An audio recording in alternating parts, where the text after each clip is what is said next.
Assalamualaikum warahmatullahi wabarakatuh. Bagaimana kabarnya anak-anakku semuanya? Ya, semoga kalian dalam keadaan sehat walafiat, dan semoga saja pandemi COVID-19 ini segera berakhir dan kita kembali beraktivitas seperti biasa. Baik anak-anakku semuanya, di pertemuan kedua kita akan masuk ke materi tentang menyimpulkan isi pesan teks puisi dan makna isi puisi. Baik, sebelum masuk ke materi, alangkah baiknya kita berdoa menurut agama dan kepercayaan masing-masing. Berdoa dimulai.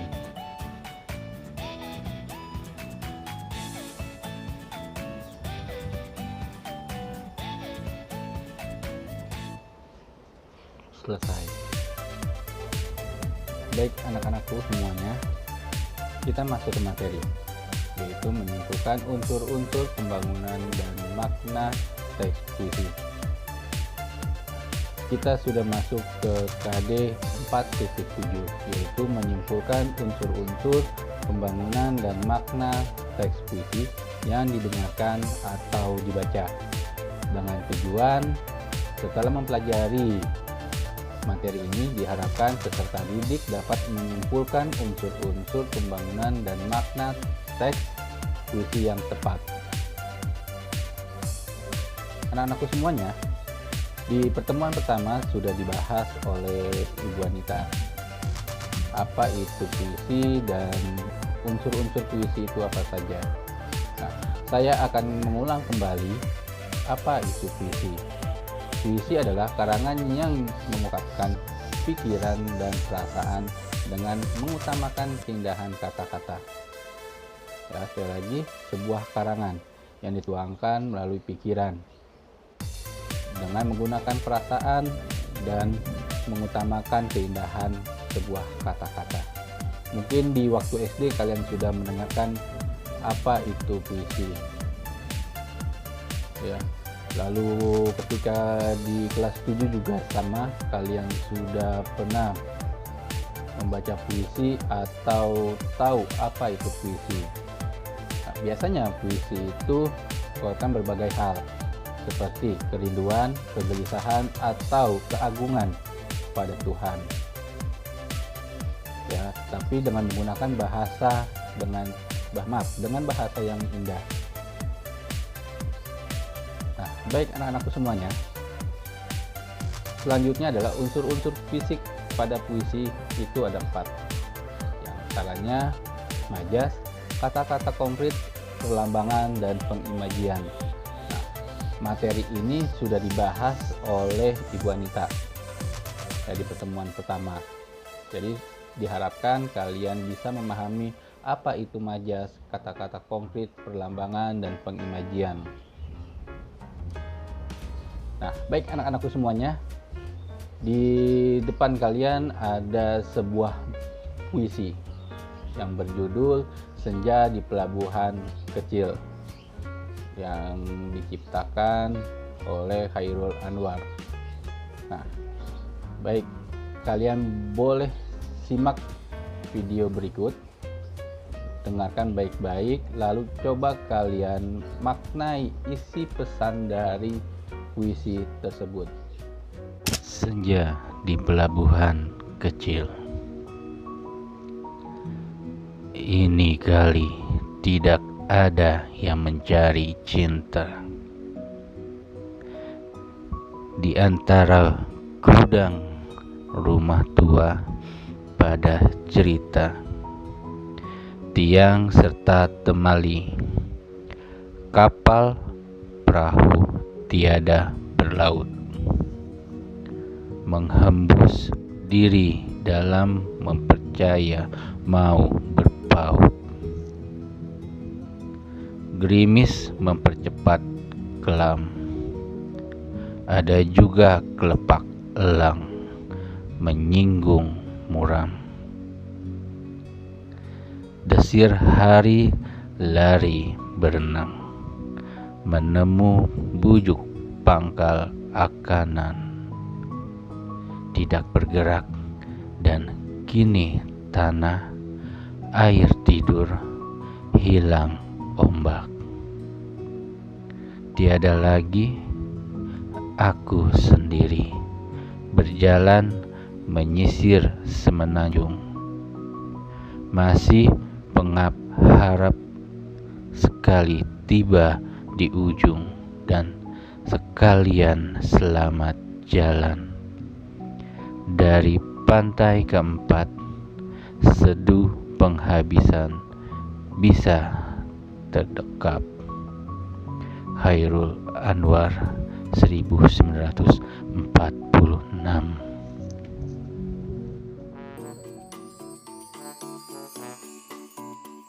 Ya, baik anak-anakku semuanya. Dari video yang kalian simak tadi yang berjudul Senja di Pelabuhan Kecil, bisa kita ambil sebuah kesimpulannya. Nah, bagaimanakah cara untuk menyimpulkan sebuah isi teks puisi? Ya, baik anak-anakku semuanya, menyimpulkan teks puisi itu hampir sama kita menyimpulkan isi bacaan. Nah, kalau menyimpulkan teks puisi, yang paling pertama kita harus mendalami puisi tersebut agar kita mengetahui perasaan si penyair dan sikap si penyair. Ya, baik anak-anakku semuanya, dari puisi yang Bapak bacakan tadi, Senja di Pelabuhan Kecil, nah bisa kita ambil kesimpulannya. Di dalam puisi tersebut terdapat 3 bait. Kita akan bahas satu persatu. Bait pertama yaitu menceritakan kisah cinta si penyair, di mana si penyair melukiskan keadaan batinnya. Nah, kata kuncinya dari mana? Ada kata gudang, rumah tua, cerita tiang dan temali, kapal dan perahu yang tiada bertaut. Nah, bisa kita ambil kesimpulannya dari kalimat tersebut. Penjelasannya bahwa benda-benda itu semua mengungkapkan perasaan sedih dan sepi si penyair, di mana si penyair merasa bahwa benda-benda tersebut di pelabuhan itu seakan-akan membisu. Nah, pada bagian bait kedua itu ada 2 poin, di mana si penyair menggambarkan perhatian pada suasana pelabuhan, dan si penyair tidak lagi kepada benda-benda yang berada di pelabuhan tersebut yang beraneka ragam. Nah, kata kuncinya itu ada di kalimat di pelabuhan itu turun gerimis yang mempercepat kelam, dan juga ada kelepak elang yang menyinggung muram, dan desir hari lari berenang. Nah, penjelasan yang kedua di mana menggambarkan suasana di pantai tersebut, di mana saat membuat hati si penyair dipenuhi harapan untuk menghibur atau terhibur. Dan kata kuncinya ada kalimat menemui bujuk pangkal akanan. Pangkal akanan berarti itu seolah-olah seakan bisa ada harapan di sebuah pantai tersebut, tetapi ternyata suasana pantai itu berubah. Harapan untuk mendapatkan hiburan, sebab tanah air tidur hilang ombak. Nah, coba kita bayangkan bagaimana ya seandainya laut itu tidak ada ombak. Sama seperti halnya manusia yang kehilangan harapan akan kebahagiaan. Nah, bait ini mempertegas suasana kedukaan si penyair. Ya, baik anak-anakku semuanya. Selanjutnya pada bait ketiga. Nah, bait ketiga menggambarkan pikiran si penyair yang dimana lebih memusatkan pada dirinya sendiri, dan dia tidak akan memfokuskan lagi kepada alam. Nah, contoh dari kalimat konkretnya atau kata kuncinya ada kalimat dia merasa aku sendiri. Ya, ada kalimat dia merasa aku sendiri. Jadi bisa kita simpulkan di situ bahwa si penyair itu lebih baik dia sendiri, dan dia tidak akan terfokuskan lagi kepada benda-benda yang ada di alam ya, atau di pantai. Nah, karena apa? Tidak ada lagi yang diharapkan akan memberikan hiburan dalam kesendirian dan kedudukannya. Nah, poin kedua, semula ia berjalan dengan penuh harapan. Namun, sesampainya di ujung ada kata atau kalimat sekalian selamat jalan. Jadi setelah si penyair mencapai ujung tujuannya, ternyata ada orang yang memberikan sebuah harapan, seolah-olah orang tersebut dapat menghibur dirinya. Tetapi ya, orang tersebut malah mengucapkan selamat jalan ya. Dari kalimat tersebut yang dimana si penyair itu sudah ada punya harapan, tetapi orang tersebut malah mengucapkan selamat jalan. Hancur sudah harapan yang dirasakan oleh si penyair. Nah, ada kalimat juga di bait ketiga, dari pantai keempat seduh penghabisan bisa terdekap. Maksudnya adalah betapa mendalam rasa sedih itu. Ternyata dari pantai keempat seduh sedan tangisnya dapat dirasakan. Ya, ternyata dari pantai keempat rasa tangisnya ya semakin mendalam ya, tangis dari si penyair tersebut. Anak-anakku semuanya, untuk kegiatan kalian di rumah, kalian bisa mencoba menyimpulkan puisi yang berjudul Surat dari Ibu.